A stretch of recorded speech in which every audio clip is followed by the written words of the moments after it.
Hello, beautiful, blessed souls. I'm back again. I'm going to try. I have so many more to get out, but I'm going to try to get as many as I can out today. If not, it'll go into tomorrow. Whatever, however it needs to be. But okay, right now, I am at, we'll go to Psalms 81, verses 1 through 16, I believe. Okay, wait a minute. Wait a minute.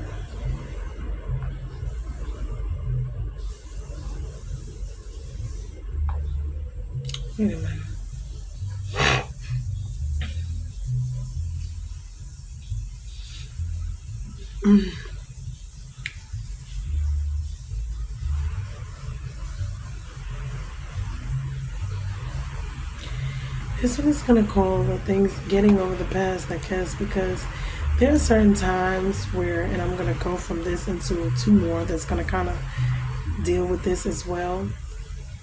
And I'm just going to, which one is these? Hitting on 1 through 16, things that might have been, I think is here. Sing aloud, O God, our strength. Shout for joy to the God of Jacob. Raise a song, sound of tambourine. The sweet lyre with the harp. Blow the trumpet at the new moon, at the full moon on our feast day. For it is a statute for Israel and a rule of the God of Jacob.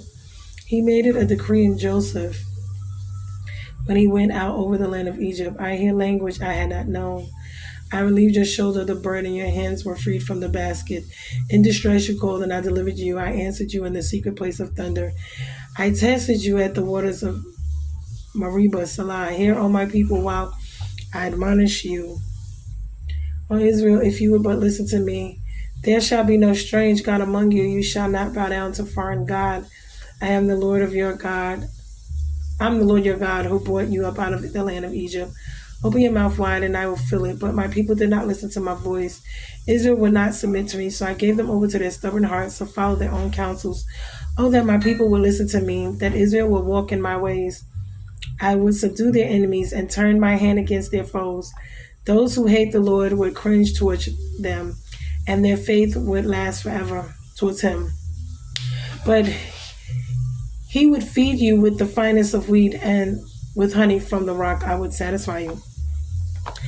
Now in life, as we spoke of before, there's a lot of things that goes on in life, and sometimes the trauma, we don't get over it, move forward, or whatever, or we're in repentant state to where we we were in regrets. We wish we had did things differently. And in life, there is times that this happens. Now, when you live a life that things are or might have been things that were, you rejoice in the past, it did not last because of change, right? A lot of times it could be rebellion, sin, disobedience, not listen or heed to the word of God. So he gave them over to their own stubborn hearts and counsel. So they would walk there in their own counsel. And it might have been victory or a victory and satisfactory, but it was not. And what might have been would have been victory, satisfaction, joy, peace, reigning with God instead of, God being against them. And being that they were rebels and they wanted to go against their own selves or against God, they're going against themselves, which is to their own demise. The life and the blessing that he has and wants to give them, they ended up forfeiting that life. So it's like they're living in regret. They wish they had a shoulda, coulda, woulda. We go through this a lot. But it's like, don't dwell on the past in that life. Don't live life in regret, because eventually you have to move on. And a lot of times we get stuck. Honey, I know what this is all about. We get stuck in the shoulda, woulda, coulda, the regrets of life. The times when we should have done something different and we did not. We should have listened to God and we did not. These are mistakes. They're hard. They're easy to do, but they're hard to fix. In this case, God has left them. He has allowed the enemies to take over them. He has allowed them to, we do this as children of God as well as with our own children in our own lives. When we were children, in our own parents' lives, there's things that they have told us, tried to tell us that we did not listen to. Yes, we all have to make mistakes. We do. But sometimes the consequences, which is what we have to look at and think about, of those mistakes, one mistake can cost you 5 to 10, 15, 20 years. It depends on what it is. This is why these things are so serious and so valuable, because they can be very detrimental to how you go back preparing your life or restoring, your life, because it could take you that long for that one mistake to get things back, meaning either to that place or whatever. This is why we have to be careful, people, places, and things, because one, people can come into your life and they can destroy things, because God sends people in your life to help you. Satan sends people into your life to take you back, to destroy you. So we have to pay attention to these things. Also, when it comes, or take you out of the will of God. Also, this is with ourselves. This is with our children. This could be in any aspect of our lives. This could be in our jobs. This could, in our careers. It could be in our mental, our emotional, our physical, our financial, as well as our spiritual. Because remember, when things happen, when we're making decisions, when, over the course of our lives, we're doing them based off all of these things. That's why when people come to you and they lie and they manipulate and they cheat and they're backstabbing, they're stealing, when they're doing certain things and you're making decisions off of half information. Meaning because they lied to you. So you didn't know. You made a decision based on, hey, it cost you. You have to learn. You have to, rebuild your life. You have to forgive them, forgive yourself, and you have to pick up your pieces and kind of move forward with your life. And a lot of times that can be very, very tricky. On top of that, it can be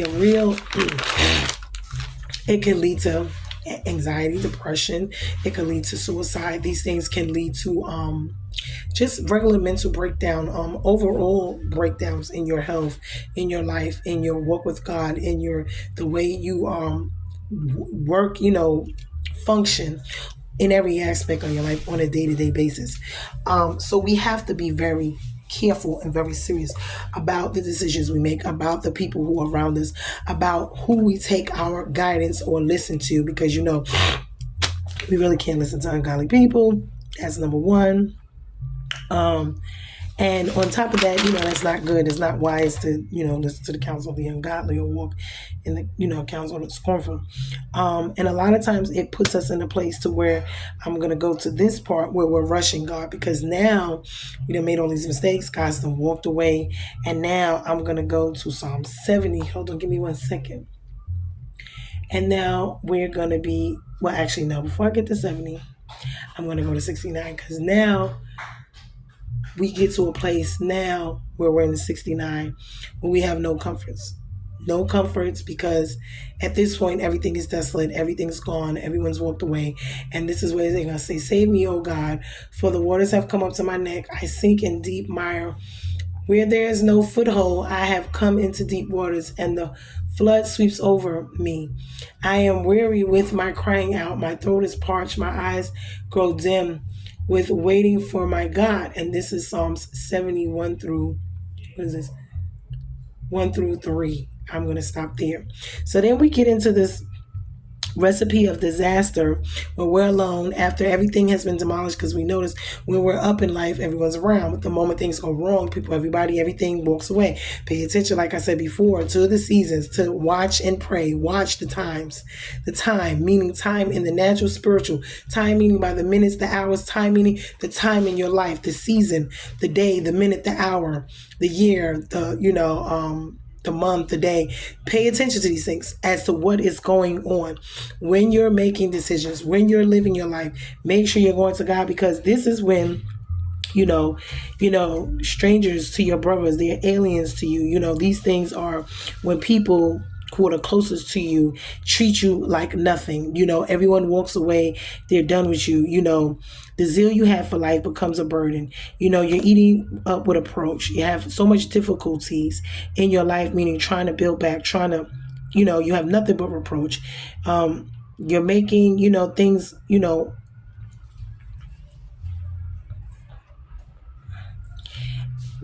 these times will make you more like Jesus. They will, because these times will break your heart. And when you can't have your way, and when something is taken away from you, and reproach has been, over you, and it breaks your heart. Sometimes it is because of others. Sometimes it is because of your own decisions. Sometimes it is just a season when you have to learn, to make better decisions, what to do and what not to do. So it could be a teachable situation, but a lot of times we find there's no comfort, there's no comforters there really, because this is a time, like I said, when we are out of the will of God, or something's happened and we're going through these trials and tribulations, and everyone is left and no one's there, like a Job experience. And here we are. So now we're alone. But see, those times are the best time, because those are the times that we need to look to God. Because why? That is when He's going to get our attention. 2, another thing, well, 3. Now I'm going to go over into 70, because 70, now that we've had hardships, we have no comfort, meaning it's despair, it's dark, it's desolate. No one's there to help, lift you up, whatever, or things are scarce. Okay, so now you got to sit there. Now's the time to cling to God, because this is the time. It's where your prayers, your fasting, you're looking at your life, what you did, your part you played in the situation along with everybody else's. Why? Because you look at it from both angles. Why? To see what you did wrong and what they did. Meaning you allowed them to do certain things. You didn't see it. You missed it. What you can do better along with what they did. So now you can see them and see how they're going to come the next go around when, stuff is going on in your life, whether it's spiritual, natural, both. So now we get into 70, because now we want to rush God. Why? Because we're ready, we're tired, we want to get out of this situation. So now this is Psalm chapter 70. Make haste, O God, to deliver me. O Lord, make haste to help me. Let them be put to shame and confusion who seek my life. Let them be turned back and brought to dishonor who delight in my hurt. Let them turn back because of their shame to say, ha ha. May all who seek you rejoice and be glad in you. May those who love your salvation say evermore, God is great, but I am poor and needy. Hasten to me, O God. You are my help and my deliverer. O Lord, do not delay. So now we're going to rush God, because we don't want to go through the process. The process is of learning. Okay? What to do, what not to do. Learning to what? Not put your trust in who? Man, people, places, and things. Learning to turn to who? God. Learning that He is what? The author, the beginning. That you can't worship people, places, and things. You can't put your all into them. You can't, not to say you can't love people, not to say you can't be there. That's what you're supposed to do. But you're not supposed to put your trust in man. God tells us that in His word. We're supposed to guard our hearts. Yes, we are. We're supposed to love all, but we're supposed to be wise. We're supposed to discern. We're supposed to guard our hearts. We're not supposed to just continue down these same old cycles. Why? Because God wants you to learn. He wants you to grow. He wants you to discern. He wants you to have that in you, to what to do and what not to do, how to move, how not to move. And you're going to keep repeating these things until you get them. Why? Because He's not going to allow you to move forward and pass until you learn on the level that you are on. So now we're rushing God because we do not like the process. We do not want to go through and the wait and whatever it takes to build us back. And a lot of times this is a hard season. It is very, very hard. It is not starting over. And anyone knows after you done had, built your life, whatever it is, and having to start completely afresh, anew, all over again. Everything has changed. Nothing is the same. But in the same token, that's the beauty of going back and doing things differently and doing things better and building back better. How long it's going to take? Because remember, when you're starting to plant and you're starting to dig and you're starting to grow and you're tilling the soil, it is going to take time for things to plant and grow and germinate. It's not going to happen overnight. That's why we have to pay attention to our planting season, to our, vesting or, tending seasons or harvest seasons, whatever season and time of your life that it is, you must be paying attention to the time of, the day or the hour or whatever it is in your life, what type of time you have, meaning you have a lot of time, you have a little bit of time, the time, what are you making with your time? Are you using it valuably? Why? Meaning on your side to get as much done towards the things you're trying to do as possible. You see what I'm saying? So this is the time of planning. This is the time of this is the time of that. And these are the stages and the ways that we're going to have to be moving forward, because we cannot stay in that place. Although we know we regret it, we're upset, we're hurt, it bothered us, but we have to mourn it. We have to mourn it. It is a loss, just like everything else. And there's the stages of that. We discussed it in the last, one of the other videos. And we have to go through those stages and we have to grieve and we have to let the anger, the bitterness, the hurt go. We have to, Admit it, acknowledge it, grieve it, and then finally let it go and move on. These are processes in every stage. It could be anything in your life. You lost a loved one, you lost a career, you lost a business, a home, a marriage, you lost a job, whatever it may be in your life that is considered to be a loss to you. That could be anything. Your cat, your dog, a friendship, you moved out of state, that was a loss. You left your friends, your family, you had to start something. Whatever that is, we have to sit back and learn and think to ourselves, yes, there's a certain part of grieving we're going to go through. We're going to go through all of these stages, and then we're going to get to the point where we got to say eventually that we're going to move on and we're ready. We forgive ourselves, we forgive the other people, we accept it. It wasn't what we want, we agreed, but we move on and we move forward. And this is what life is all about. But I hope that this message, like I said, bless someone. I always ask God to let it be, whatever I'm learning, I want to be able to not only grasp it for myself, or it's something I either dealt with or something I'm learning about, and he's illuminating it to me, expanding it, letting me see myself in the situation or in other situations. But renewal, restoration, God is faithful. He's going to do it. He's going to, but you have to go through the process. And it's not an overnight one. When you lose everything and you're building back, it's not, necessarily going to happen just right away. And we have to have patience and wait, and we can't rush God, because we want things to work out and we want it to be better, and we want it to be, firm foundation. We don't want it to be, unsteady. We don't want it, although it may not be everything we want, it may be everything we need. God knows what he knows, beginning, middle, and end for us. So when he's doing it throughout this process, he's calculating and adding and subtracting all of these factors to make whatever it is that he's about to do new and different come to pass and be better than it was before, because that's what we always want to be, moving forward, building and growing anew. So I hope this message helped. We are bruised and not broken. We are going through this thing called life, and we are trying to figure it out, and God is helping us if we allow him to, with the roadmap, which is the Bible, his word, and with us seeking him and have a relationship with him. He will walk us through it. He will guide us. He will answer our questions, and he will get us through it so that we can make better decisions, so that we can move forward, so that we can heal, so that we can love, forgive, and not be angry. And so our lives could be so much better here on earth than what they are with everything that goes on in this world. So I love you guys, and until the next message, we are bruised and not broken. Be blessed.